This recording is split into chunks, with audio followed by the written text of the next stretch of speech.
Bonjour à tous. Aujourd'hui, dans le cadre de notre émission, nous nous intéressons à l'histoire locale d'une entreprise, Rhône-Poulenc, fleuron industriel du territoire roussillonnais. Nous avons tous une histoire, mais aujourd'hui, nous nous intéressons à l'histoire locale. Elle débute en 1928, au péage de Roussillon, dans l'entreprise Rhône-Poulenc, société chimique des usines du Rhône, créée par Étienne Poulenc. Des Français, mais aussi des étrangers, travaillent dans cette entreprise. Au cours des années, l'entreprise se développe et nécessite une main-d'œuvre importante. Elle est marquée progressivement par le paternalisme et fidélise ses ouvriers avec une politique de logement. Nous avons retrouvé des témoignages des années 1960 que je vous laisse découvrir.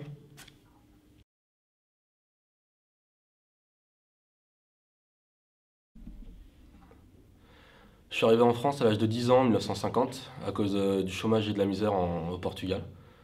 À mon arrivée, je suis tout de suite allé travailler au poste de la bobineuse à Rhône-Poulenc. J'avais des petites mains et c'est ce qui convenait pour ce poste. Après, j'ai fait un CAP chaudronnerie. J'ai passé mon examen professionnel pour que mon père soit fier de moi. Il est mort juste après l'avoir appris à cause d'intoxication chimique due à Rhône-Poulenc. Maintenant, je suis ouvrier. Je travaille de 7h à 11h et de 13h à 17h. Tous les matins, on doit pointer. Il y a une sirène qui sonne un quart d'heure avant le début. Si on est en retard, même que d'une minute, l'usine nous retire une demi-heure de salaire. En tant que chaudronnier, je peux pas espérer plus que ça. J'ai aucune possibilité d'évolution.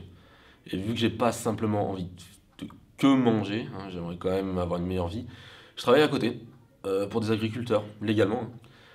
Je ramasse des fruits et des légumes. Et il y a beaucoup d'autres ouvriers, étrangers surtout, qui travaillent avec moi. Quand je suis arrivé en France, je n'étais pas qualifié ni naturalisé français. Donc on m'a mis dans les cantonnements. Il n'y a pas d'hygiène, et il y a beaucoup de produits toxiques d'usine. Mais grâce à Rhône-Poulenc, on a des jardinets, on y cultive des fruits et légumes, et on y élève des poulets et des lapins. Quand j'y pense, j'ai pas à me plaindre d'être ici. Hein. Je suis plutôt bien à Rhône-Poulenc, quand je compare avec les autres usines et les copains qui travaillent autre part. Et en plus, travailler chez Rhône-Poulenc, c'est le top pour la séduction.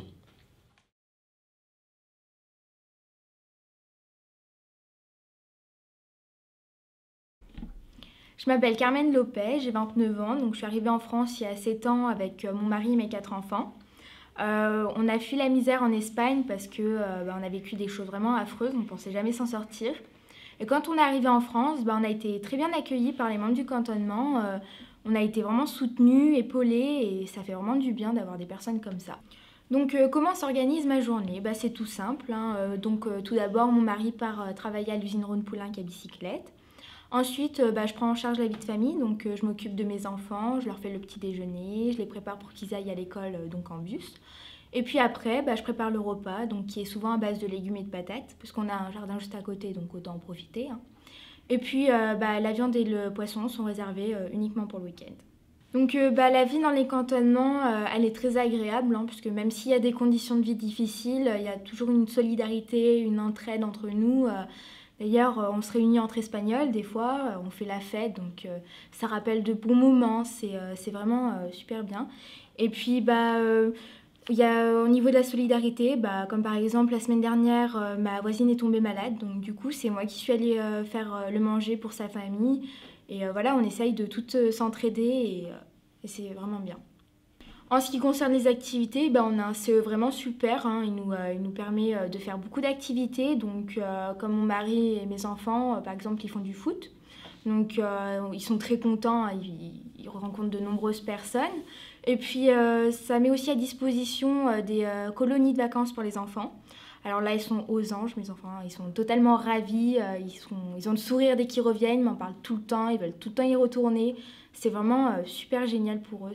Ils sont super contents. Voilà. Je suis marié avec Marie-Madeleine Legras, nous sommes les parents de 3 beaux enfants et donc tous les 5 nous vivons au Clôtural où sont réunis tous les ingénieurs de l'entreprise. Pour dire vrai, c'est vrai qu'à l'époque on n'a pas eu le choix ni du clos ni de la maison puisque c'était le réfisseur donc, de l'entreprise Rhône-Poulenc qui choisissait et donc on a été installés là où on nous a mis. Mais quand on voit ce qu'on propose aux autres ouvriers, Marie-Madeleine et moi, on ne peut pas se plaindre. Et puis c'est vrai, en parlant Marie-Madeleine, c'est vraiment elle qui fait tout, c'est une femme en or. Quand je rentre, tout est fait, le repas, le repassage, les enfants sont lavés, sont habillés, donc vraiment tout va bien. Sans elle, je n'arriverais pas à allier et mon travail d'ingénieur et notre vie de famille, ce serait vraiment impossible. Donc le matin, quand je pars à l'usine, il est 7h15, je prends ma belle Renault 25 tout de même, pour arriver un petit peu en avance, un quart d'heure. Moi, ça me paraît normal. Surtout que j'ai des horaires corrects, mais ça reste un petit peu fatigant quand même, avec mon salaire de 550 francs. C'est vraiment plutôt bien payé quand on voit ce que gagnent les profs, forcément. Et puis j'ai fait des études, c'est pas pour rien non plus. Puis moi, ce que j'aime bien dans mon métier, c'est que j'ai tout le temps des perspectives d'avenir. Je sais que je peux évoluer, et ça, depuis le tout début dans la société. Moi, j'ai été embauché à l'époque, après mes études. Puis j'ai évolué petit à petit, j'ai pris de l'échelon, on s'est monté en gamme, et jusqu'à devenir maintenant, encore aujourd'hui, technicien en laboratoire d'analyse. C'est vrai que la société, elle prend soin de nous, elle nous bichonne. Par exemple, au SELF, elle nous a mis dans une petite salle à part, qui est vraiment bien arrangée, et qui est surtout à l'écart du bruit que peuvent faire les ouvriers à côté. C'est normal. L'entreprise ferme le 20 septembre 1999 pour laisser place à la création d'une plateforme chimique Rhodia. Malgré les conditions de vie difficiles, nous retiendrons une phrase d'un ouvrier. Finalement, nous étions heureux. Merci à tous d'avoir suivi notre émission et je vous donne rendez-vous à la semaine prochaine.